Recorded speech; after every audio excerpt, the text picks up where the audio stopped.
It's abundantly clear that I love Sonic Adventure 2. I've said a couple times that it's my favorite Sonic game, and what's more is that I love uploading videos about it too. But I've never really given Sonic Adventure 1 any time to shine on this channel, so this video will make for a first. Today we're going to be looking at Sonic stages in Adventure 1 and ranking them from worst to best. There's 10 entries on this list, each will be scored out of 10, so please enjoy. For last place, I had to give it to Cassopolis. I don't like this level. I don't outright hate it though. The sewer section is actually pretty neat, especially in Tails' case. I think it makes for a great stage in his adventure, but for Sonic's case, I just can't bring myself to enjoy this level. The atmosphere is really good, the music's also really good. I just like everything about this level from a thematic standpoint, but actual gameplay, it's pretty rough, and that's because it's quite a grind to complete this level.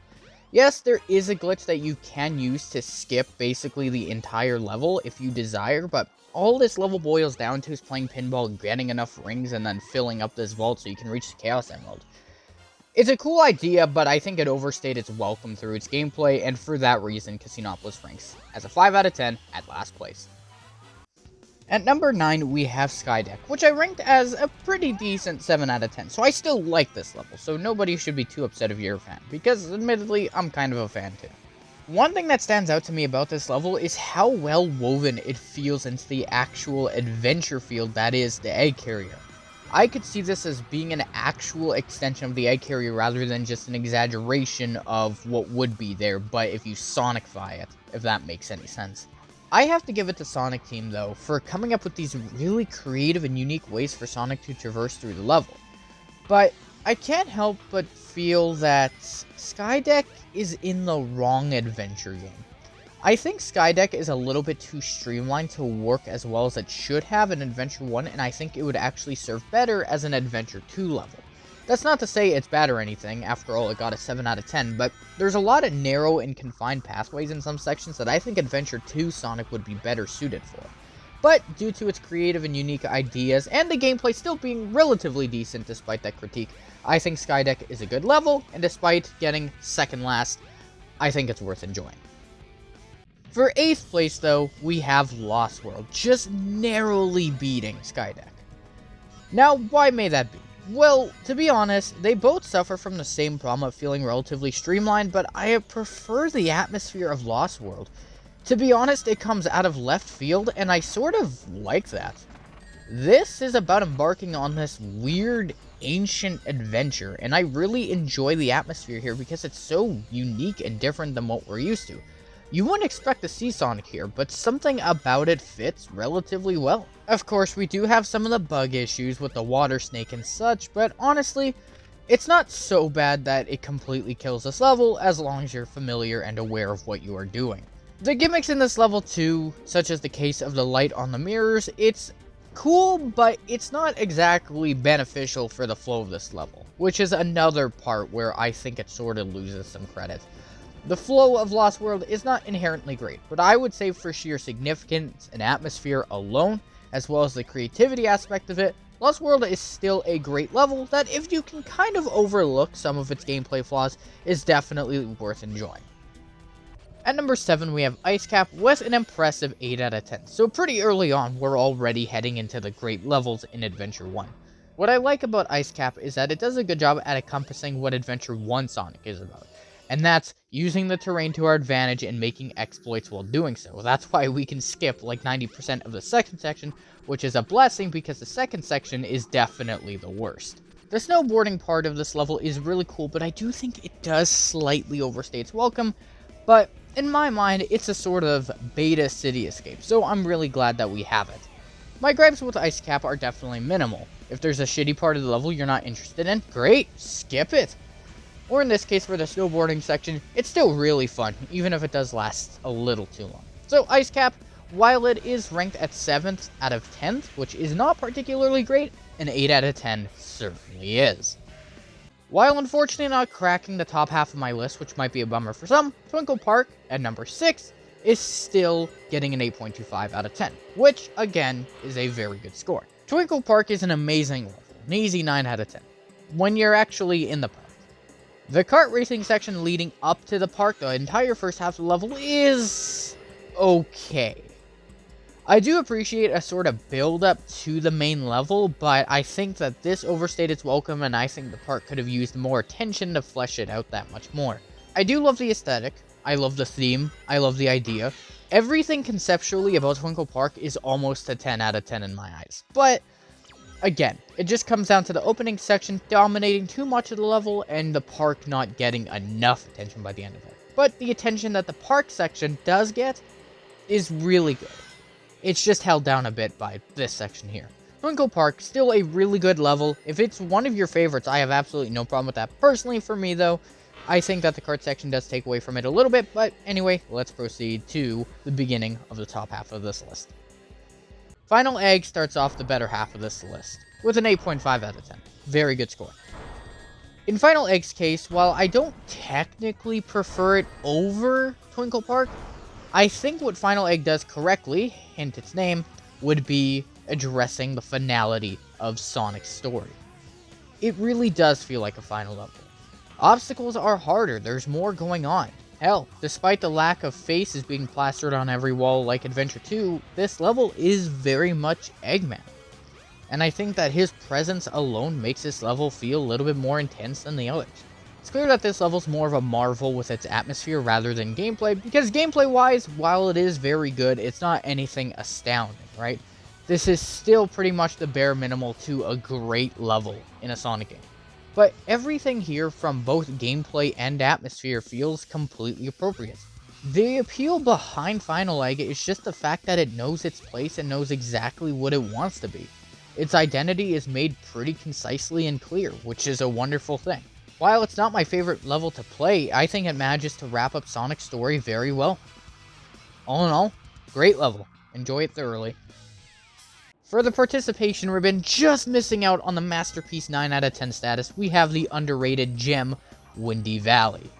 The reason why I decide to not give it the Masterpiece status, though, is just because A, the Tornado section isn't really that fun. I think it cuts down flow a little bit. And B, while I do enjoy the section in the sky, again, it runs into that streamline problem, but you can take shortcuts through it, so at least you have a little bit of freedom. With the opening section, though, it's everything that I look for in an Adventure 1 Sonic level. There's a lot of ways to get around, there's exploration, it's not super confining that the rest of this level would feel like. It's much more open and embracing of Adventure 1 Sonic, which makes it a blast. If the entire level was like that, we'd probably be having a conversation over a 9.5er here, but unfortunately, that's not the case. Still, I'm not complaining. This level is an underrated gem. I don't care what anybody says. We need to give Windy Valley more love. For the bronze medal, I gave it to Speed Highway, securing our first Masterpiece title at a score of 9 out of 10. Speed Highway from the onset manages to combine the streamlining that some levels have, as well as the freedom that the other ones have, and it manages to mix it really well together. It's a type of taste you don't really get from any of the other levels, but here it's done really well, and I enjoy it a lot for that reason. I'd go as far as to say that Speed Highway deserves to be equally a Sonic Adventure 2 level and an Adventure 1, because I think both versions of Sonic could benefit here. I will say that the city aesthetic isn't exactly the most interesting of the aesthetics you could choose from. After all, you have things like Twinkle Park, Lost World. There's a lot of really cool aesthetics here, so a city aesthetic isn't anything to write home about. But it's still fun no less, and I don't find it to be boring, so that's an extremely mild gripe at best, if you can even call it that. One of the more noteworthy gripes of this, though, is that the At Dawn section really felt underutilized in Sonic's case. I found the flow in At Dawn probably peak for this game in general, because if you knew what you were doing, you would blaze right through, but unfortunately, being really good at the At Dawn section is at the expense of it, because it just does not last long at all. Still, all three sections are really cool. I wouldn't change a thing about the first section. The running down a building section is a touch too long, and I think the At Dawn section is a little too short. If you were to balance out the time of those sections a little more, I think honestly you could have a near 10 out of 10 level, but as it sits, 9 out of 10. I wouldn't complain though, 9 out of 10 is still a very honorable score. Number 2 is the beloved, the fabled, the legendary Emerald Coast, with a 9.25 out of 10.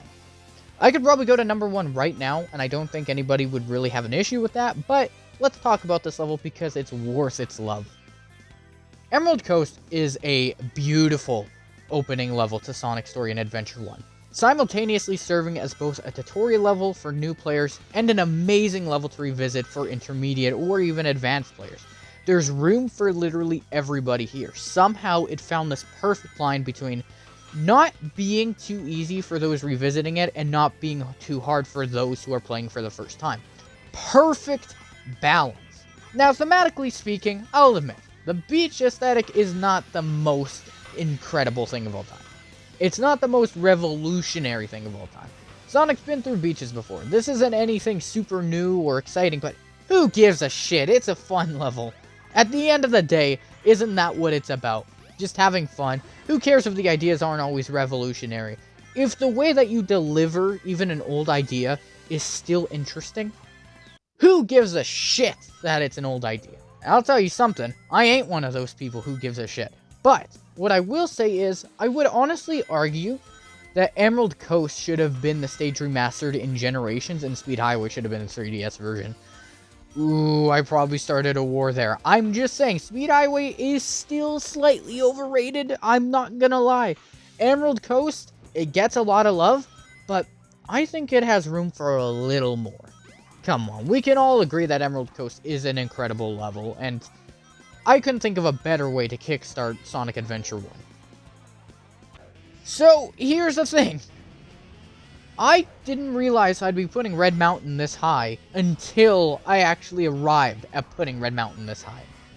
For some reason, for the upwards of 16 years I'd been playing Adventure 1 DX, whether that be on GameCube and then eventually on Xbox One, I liked Red Mountain, but I never necessarily loved it. And then I played it last night, and something about it just clicked. This level is pure Adventure 1 Sonic. There is so much freedom in this level, so many ways to traverse. It's not streamlined at all. This literally feels like the predecessor to Frontiers. I kid you not. And as somebody who loves Frontiers, I love this level. I'm not a huge fan of the Inside the Mountain section. I will admit that I do notice a couple drops in quality, hence why it's 9.5 out of 10 and not a 10. But even at its worst, it still manages to work really well for Adventure 1 Sonic, so that's still a big plus in my book. I know people tend to like Red Mountain, but there's not this explosive love for it like there is for Speed Highway or Emerald Coast. It's not quite as potent there, but maybe that can change. Maybe with time people will see just how masterful this level really is, and eventually it will get the love it rightfully deserves. But until then, I'm more than content being one of the few who actually praises this level to death, because it's just so damn good. But that'll bring this video to an end. Now, I will sit here and tell you that I'm probably not the biggest Adventure 1 fan of all time. Adventure 2 is my favorite Sonic game of all time, whereas Adventure 1 is probably 5th or 6th. Kind of rivaling with colors, in my opinion. But there's no denying the sheer importance of Adventure 1, and that's what I'm here for. I'm here to give my respect to that, even if I subjectively don't always love this game. However, my lane is of course Adventure 2, and that's where I'll be sticking for the most part. Now, if you guys want me to detour to Adventure 1 from time to time, I'll be more than happy to do that periodically. Please let me know in the comments your take on that. But, with that in mind everybody, thank you for watching the video. I hope you have a wonderful day. Take care for now. I'll see you in the next one. Goodbye.